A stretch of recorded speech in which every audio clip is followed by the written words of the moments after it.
여러분, 지난 한 주간도 아마 바쁘게들 사셨을 것 같습니다.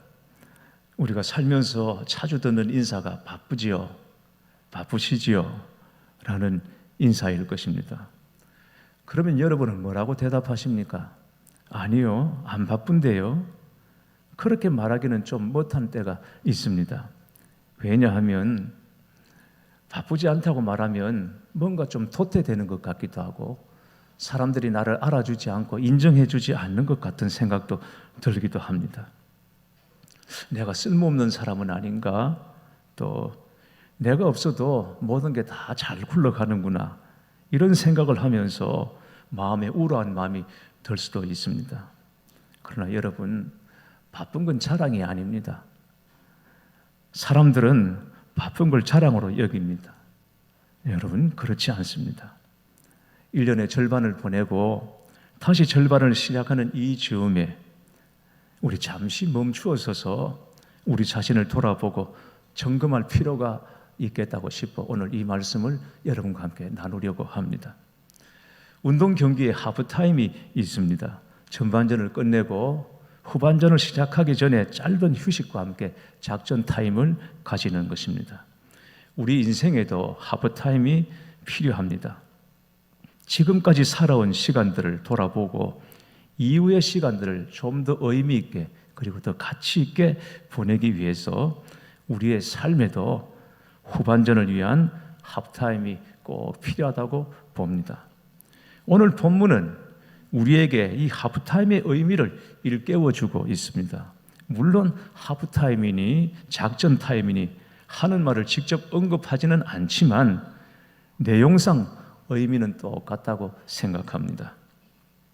성경의 각 책에는 특별한 이름이 붙어있는 장들이 있습니다. 이를테면 마태복음 24장, 25장과 마가복음 13장은 마지막 때 되어질 일을 기록하고 있다고 해서 종말장이라 이름을 붙입니다. 그러면 고린도전서 13장은 무엇입니까? 고린도전서 13장? 네, 그렇죠. 사랑장이라고 하죠. 레위기 23장은 절기장이라고 부릅니다. 레위기 23장에는 모두 7개의 절기가 나옵니다. 유월절과 무교절, 초실절과 오순절, 나팔절과 속죄일, 그리고 초막절이 나옵니다. 이 중에서 이스라엘 백성들이 꼭 지켜야 할 3가지 절기가 있습니다. 그래서 이스라엘의 3대 절기라고 부릅니다. 첫째가 유월절입니다. 두 번째가 맥추절, 그리고 마지막 3번째가 수장절입니다. 지난주에 여러분에게 말씀드린 대로 이 3절기에는 놀랍게도 예수 그리스도로 인하여 이루어질 구원의 단계가 담겨져 있습니다. 유월절은 어린 양 예수님의 죽음과 부활을 상징하는 날입니다. 맥추절은 오순절 곧 성령이 임하신 날입니다. 수장절은 구원받은 자와 멸망을 당할 자가 구별되는 주님의 재림을 상징하는 날입니다. 동시에 이 3절기는 이스라엘 민족의 1년 생활 주기와 깊은 관계가 있습니다. 유월절은 이스라엘 백성이 애굽에서 종살이 하다가 구원을 받은 것을 감사해서 지키는 절기인데 절기상 이때가 한 해의 시작입니다. 맥추절은 첫 열매를 거두고 지키는 감사절인데 대개 1년의 절반 정도 되는 쯤에 맥추절이 옵니다. 그리고 수장절은 연말에 추수해서 저장한다고 해서 수장절입니다. 지금의 추수감사절이라고 보시면 되겠습니다. 그런데 오늘 말씀에 보면 이 맥추절과 거의 동시에 지키는 특별한 절기 하나가 나옵니다. 그게 바로 나팔절입니다. 본문을 다시 한 번 더 보겠습니다. 여호와께서 모세에게 말씀하여 이르시되 이스라엘 자손에게 말하여 이르라. 7째 달 곧 그 달 첫날은 너희에게 쉬는 날이 될지니 이는 나팔을 불어 기념할 날이요 성회라. 어떤 노동도 하지 말고 여호와께 화제를 드릴지니라 했습니다. 나팔절은 이름 그대로 나팔을 부는 절기입니다. 오래전부터 유대인들은 나팔을 불면 메시아가 오신다고 생각했고, 메시아가 오실 때 사단의 권세가 깨어지고 최후 승리를 얻는 날이라고 생각하고 있었습니다. 자, 그런데 이 나팔절이 언제라고 했습니까? 일곱째 달 곧 그 달 첫날은 너희에게 쉬는 날이 될지니 이는 나팔을 불어 기념할 날이요 그랬습니다. 일곱째 달 첫날, 그러니까 7월 1일이 되겠습니다. 하나님께서는 이 날을 나팔절로 지키라고 명령하십니다. 이 날은 아무 일도 하지 말고 모든 일손을 다 멈추고 오직 하나님께 화제로 제사를 드리라 말씀하십니다. 온 백성이 다 들을 수 있도록 나팔을 불어라. 온 이스라엘이 다 들을 수 있도록 나팔을 불어라. 이 나팔절입니다. 그러니까 이 날이 되면 7월 초 하루가 되면 이스라엘 전국 방방곡곡에서 전역에서 나팔 소리가 울립니다. 우리 지금 기념일에 사이렌 소리가 들리는 것과 비슷합니다. 그러면 오늘이 나팔절이구나 하던 일손 다 멈추고 하나님께 화제로 제사를 드리고 주님 앞에 쉬는 날이죠. 그러면 왜 하나님께서는 7월 첫날에 나팔을 불라고 하셨을까요? 앞에서 말씀드린 것처럼 이스라엘의 1년은 6월절로부터 시작이 됩니다. 6월절은 하나님께서 이스라엘 백성을 애굽에서 구원해내신 날이 아닙니까? 그래서 새해 첫날 이 6월절로 한 해를 시작하는 것은 그 구원의 벅찬 감격으로 한 해를 시작한다는 것입니다. 하나님께서 완악한 바로를 10가지 재앙으로 꺾으시고 우리를 구원해 내셨듯이, 그리고 광야로 이끌어 주셨듯이 이 한 해를 살아가는 우리 역시 하나님의 구원으로 시작한다. 하나님께서 애굽에서 우리를 구출해 주시고 광야를 인도해 주신 것처럼 이 한 해도 하나님께서 우리를 그렇게 인도해 주실 것이라는 믿음을 가지고 그 벅찬 감격을 가지고 한 해를 시작하는 것입니다. 그런데 어떻든가요, 여러분? 살아보면 한 반년쯤 지나면 그 벅찬 감격이 희미해지기 시작하지 않습니까? 우리도 마찬가지입니다. 새해에는 갖가지 다짐을 하고 기도 제목도 올리고 성경 통독해보리라. 그러다가 몇 개월 지나면 여전히 성경이 창세기를 벗어나지 않고 있는 것을 여러분 경험하지 않습니까? 기도도 내가 좀 생활을 하리라. 그런데 여전히 기도가 잠자고 있고 그런 걸 우리가 다 경험하고 있죠. 그래서 이스라엘 백성들에게 이때쯤 그 벅찬 감격으로 시작했으나 마음이 희미해지기 시작했을 때쯤 산 위에 올라가서 나팔을 부르라. 6월절에 임하셨던 하나님께서 지금도 살아계시고 우리와 함께 하신다. 이것을 스스로 일깨우기 위해서 나팔절을 지켰던 것입니다. 또 이때는 이스라엘이 처음 보리 추수를 끝내고 새로운 씨앗을 파종하는 때입니다. 본격적인 추수는 아니었지만 그러나 첫 열매를 거둔 때입니다. 추수를 끝내고 나면 그동안 바쁘게 지내다가 잠깐 일손을 쉬게 되고 그러면서 마음이 해이해지게 됩니다. 영적으로도 해이해지게 됩니다. 저희 어릴 때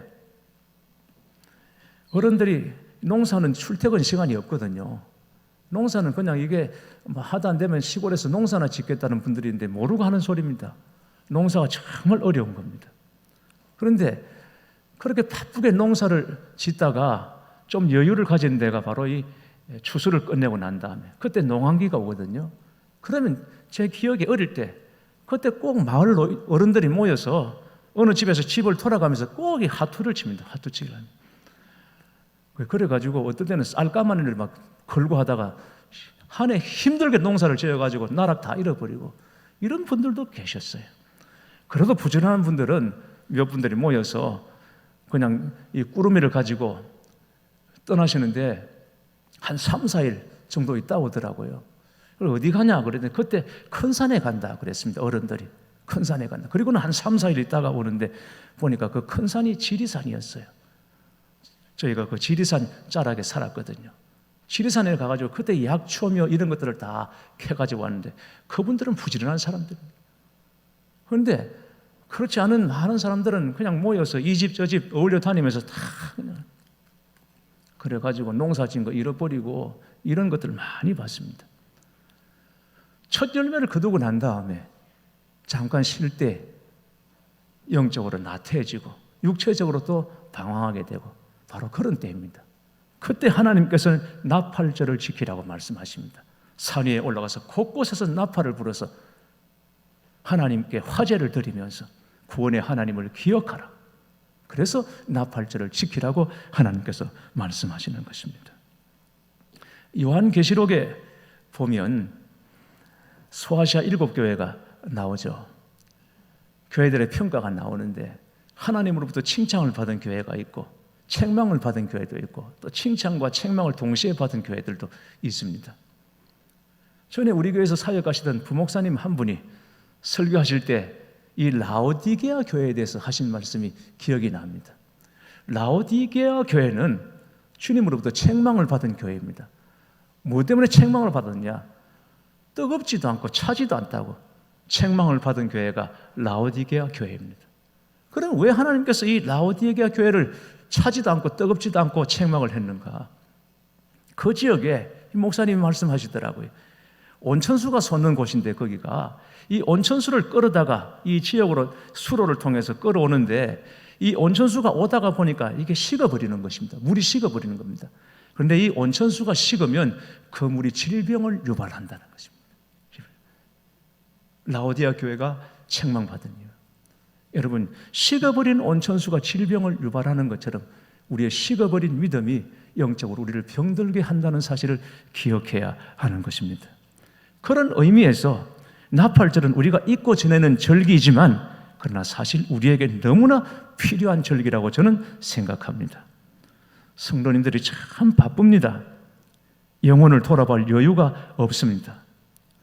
너무 바쁜 나머지 영적으로 지쳐가고 병들어가고 있음에도 불구하고 그것을 느끼지 못합니다. 먹고 사는 일을 너무 바빠서 힘들어서 하나님 앞에 진지하게 나아가지를 못하고 있습니다. 나중에 시간이 나면 하겠다고 합니다. 학생들은 공부해야 된다고 하나님과 멀어지고 있습니다. 영적으로 메말라가고 있습니다. 심각한 것은 이런 문제를 알면서도 영적으로 회복하기를 계속 미루고 있더라는 것이죠. 그런 까닭에 하나님은 오늘 우리에게 말씀하시는 것입니다.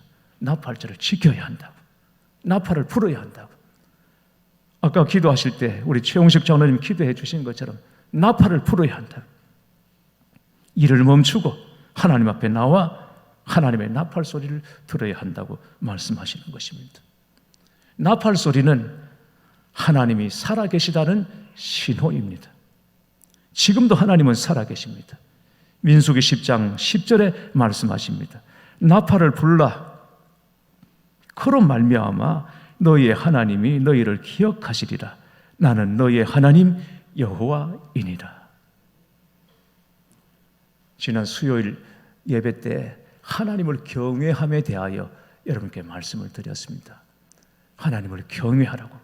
첫 번째 우리 삶의 이유입니다. 하나님을 경외하는. 하나님을 어떻게 경외하는가? 하나님을 경외하는 것이 우리가 손을 들어서 눈을 감고 찬양하는 것이 하나님을 경외하는 것입니까? 거룩한 몸가짐을 하는 것이 하나님을 경외하는 것입니까? 물론 그렇습니다. 그러나 하나님을 경외하는 것은 다른 것이 아니라 하나님이 살아 계시다는 것을 믿는 것입니다. 거기서 하나님 경외함이 나오는 것입니다. 하나님은 살아 계시다.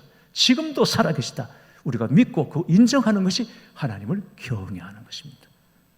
그 경외함에서 하나님을 예배합니다. 그 경외함으로 하나님께 기도할 수 있습니다. 여러분, 하나님이 살아 계시다는 것이 믿어지지 않는데 무슨 기도를 하겠습니까? 하나님이 살아 계시다고 믿어지지 않는데 무슨 예배를 하겠습니까? 오늘 우리가 왜 나왔습니까? 왜 하나님을 예배합니까? 하나님이 살아 계시기 때문이죠. 하나님이 살아 계시지 않는데 예배를 한다? 가능하겠습니까? 설령 그렇다 하더라도 그건 형식이고 그건 습관입니다. 종교행위입니다. 미신에 불과한 것입니다. 우리가 하나님을 참으로 예배하는 것은 하나님은 지금도 살아 계시다 라고 믿기 때문에 하나님을 예배하는 것이 아니겠습니까? 수많은 선교사들과 믿음의 선진들의 피값으로 시작된 한국교회 공예배가 다시는 멈추어지는 일이 없기를 바랍니다. 총칼 앞에서 순교를 각오하며 하나님을 예배했던 그 옛날처럼 매주일 드려지는 우리의 예배가 생명을 거는 산제사가 되기를 바라는 것입니다. 코로나 여파로 처음에는 교회에 나오지 못하는 것이 너무 안타까웠는데 이제는 편안함에 익숙해진 성도들이 다시 예배를 회복하고 모이게 힘쓰고 예배가 선택이 아닌 생명줄로 생각하고 더욱 하나님을 갈망하게 되기를 바라는 것입니다. 또 나팔을 부는 것은 회복과 승리를 상징합니다. 이 나팔절과 관련하여 민수기 10장 9절에 이렇게 말씀하고 있습니다. 또 너희 땅에서 너희가 자기를 압박하는 대적을 치러 나갈 때에는 나팔을 크게 불지니 그리하면 너희 하나님 여호와가 너희를 기억하고 너희를 대적에게서 구원하시리라. 나팔을 크게 불면 하나님이 기억하시고 대적의 손에서 구원하시겠다고 약속하셨습니다. 이 말씀이 여러분에게 그대로 이루어지기를 축원합니다. 이스라엘의 기억 속에 나팔은 벅찬 승리의 소리였습니다. 여러분, 여리고 전투를 생각해 보십시오. 여리고성은 난공불락의 요새였습니다. 그러나 그 견고한 여리고성을 무너뜨린 것은 다름 아닌 나팔 소리였습니다. 여호수아 6장 20절에 말씀합니다. 이에 백성은 외치고 제사장들은 나팔을 불매 백성이 나팔 소리를 들을 때에 크게 소리 질러 외치니 성벽이 무너져 내린지라. 나팔 소리가 신호가 되어서 백성들이 소리를 외칠 때에 그 견고한 난공불락의 요새 여리고가 무너져 내린 것입니다. 나팔 소리와 더불어서 하나님이 이스라엘 위해서 싸우셨고 나팔 소리와 더불어서 하나님이 그들에게 승리를 안겨주신 것입니다. 기드온의 300용사 여러분 생각해 보십시오. 수많은 미디안 군사들과 맞서고 있었습니다. 그 수많은 미디안 군사 앞에서 기드온 300용사가 가진 무기라고는 고작 항아리 속에 감춰둔 횃불과 그리고 나팔, 이것이 전부였습니다. 여러분, 이게 싸움이 되겠습니까? 애들 장난도 아니고 이런 전쟁이 어디에 있겠습니까? 그러나 믿음으로 적들을 향하여 항아리를 깨뜨려서 횃불을 들고 나팔을 불 때 미디안 군사 안에 자중질환이 일어나서 수많은 대군이 일거에 자멸하고 맙니다. 나팔 소리와 함께 하나님께서 이스라엘과 함께 싸우셨고 나팔 소리와 함께 하나님이 승리를 기드온 용사에게 허락해 주신 것입니다. 사랑하는 교회 여러분, 나팔을 불어보시기를 바랍니다. 기도의 나팔을 불어보시기를 바랍니다. 다윗은 시편 61편 1절 2절에 이렇게 간구합니다. 하나님이여 나의 부르짖음을 들으시며 나의 기도에 유의하소서. 내 마음이 약해질 때에 땅 끝에서부터 주께 부르짖으오리니 나보다 높은 바위에 나를 인도하소서. 다윗은 땅 끝에서 하나님께 부르짖었다고 말했습니다. 이 다윗이 말하는 땅 끝은 어디를 말하는 것이겠습니까? 어디가 땅 끝입니까?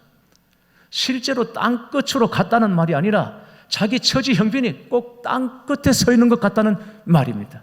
그곳에서 하나님께 부르짖었습니다.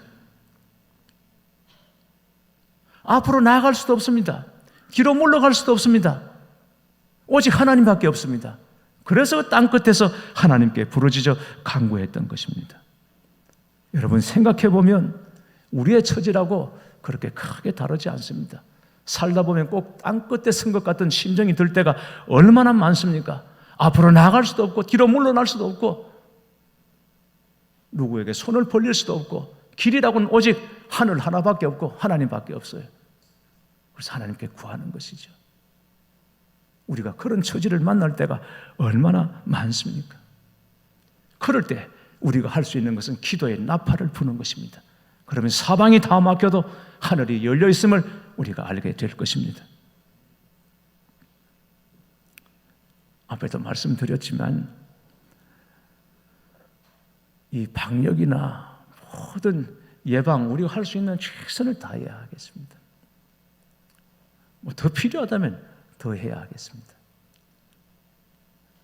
그러나 그렇다고 조심하고 또 조심한다고 해서 여러분, 이 코로나를 막을 수 있을 것 같습니까, 여러분? 이 눈에 보이지 않게 활동하는 이 코로나를 어떻게 막겠습니까? 조심하고 조심해서 저는 코로나를 종식시키는 것보다 오히려 성도들이 깨어서 기도함으로 코로나를 퇴치하는 것이 훨씬 더 빠르다고 보는 것입니다. 여러분, 지금은 진짜 기도할 때입니다. 하나님께서 직접 싸워주시고 하나님께서 이스라엘에게 승리를 안겨주신 전쟁이 여리고 전쟁 아니겠습니까? 그런데 아간이 거기서 탈취물을 가집니다. 전리품을 자기가 소유했습니다. 그건 하나님의 승리를 도둑질하는 거예요. 하나님께서 싸우셨습니다. 뭘 했습니까, 백성들이? 하나님이 직접 싸우시고 이스라엘 백성은 등에 엎였을 뿐인 것입니다. 하나님이 취하여 승리하신 그 전쟁에 마치 자기가 승리자인 것처럼 아간이 전리품을 숨겼습니다. 이스라엘 백성들에게 엄청난 비극이 되었습니다. 여러분, 우리 믿음의 선배들이 싸우고 기도하고 몸부림치고 그렇게 얻은 승리와 영광과 부흥을 마치 우리가 한 것처럼 그렇게 생각하고 오늘 기도하기를 잊는다면 여러분, 이건 아간의 범죄가 아니겠습니까? 뭐가 다르겠습니까? 진짜 우리가 깨어서 기도해야 될 때인 줄 믿습니다. 우리는 약하지만 주님은 강하시고 교회는 약하지만 하나님은 강하십니다. 나팔을 히브리어로 쇼파르라고 합니다. 쇼파르. 이 순양의 뿔로 만들었다. 그래서 양각 나팔이라고 말합니다. 어떤 주석은 이 쇼파르가 아브라함에게서 유래했다고 봅니다. 아브라함 100세에 얻은 아들 이삭을 바치라는 하나님의 명령을 받고는 모리아산으로 올라가는데 얼마나 힘들었겠습니까? 아들을 올려놓고 칼로 뽑는 순간 하나님께서 아브라함을 제지하셨죠. 사실 하나님이 원하신 것은 이삭이 아니라 아브라함의 순종이었던 것입니다. 그래도 제사는 드려야 하지 않겠습니까? 그래서 아브라함이 이삭을 치려고 했습니다. 그런데 하나님께서 급히 제지하시고 숯불에 순양이 하나 걸려 있는 것입니다. 어린 양이었습니다. 그 순양을 예비하셔서 그래서 여호와 이레, 하나님이 준비하셨다라고 말하죠. 하나님이 준비하셨다. 이렇게 준비된 순양입니다. 준비된 어린 양의 뿔로 나팔을 만들어서 그걸 불어서 쇼파르라고 하는 것입니다. 그렇다면 이 쇼파르를 불 때 이스라엘은 무엇을 먼저 생각했겠습니까? 어린 양의 희생, 어린 양의 죽음. 바로 그 희생과 죽음 때문에 우리에게 새날이 왔구나. 우리에게 승리가 왔구나. 우리에게 기쁨이 왔구나. 그걸 생각하지 않았겠습니까? 그렇습니다, 여러분. 오늘 우리가 새날을 맞고 주님 주시는 기쁨을 누리고 주님 주시는 승리를 얻은 것은 어린 양 예수님의 십자가 희생 때문인 줄 믿으시기를 바랍니다.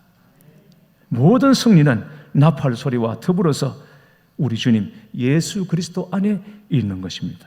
예수님께서 다시 오신 날 마지막 날에도 하나님의 나팔 소리가 온 천지에 울려 퍼질 것입니다. 데살로니가 전서 4장 16절 17절에 말씀하십니다. 주께서 호령과 천사장의 소리와 하나님의 나팔 소리로 친히 하늘로부터 강림하시리니 그리스도 안에서 죽은 자들이 먼저 일어나고 그 후에 우리 살아남은 자들도 그들과 함께 구름 속으로 끌려 올라 공중에서 주를 영접하게 하시리니 그리하여 우리가 항상 주와 함께 있으리라 하셨습니다. 여기에 근거해서 부르는 찬송가가 찬송가 180장입니다. 하나님의 나팔 소리 천지 진동할 때 예수 영광 중에 구름 타시고 천사들을 세계 만국 모든 곳에 보내어 구원받은 성도들을 모으리.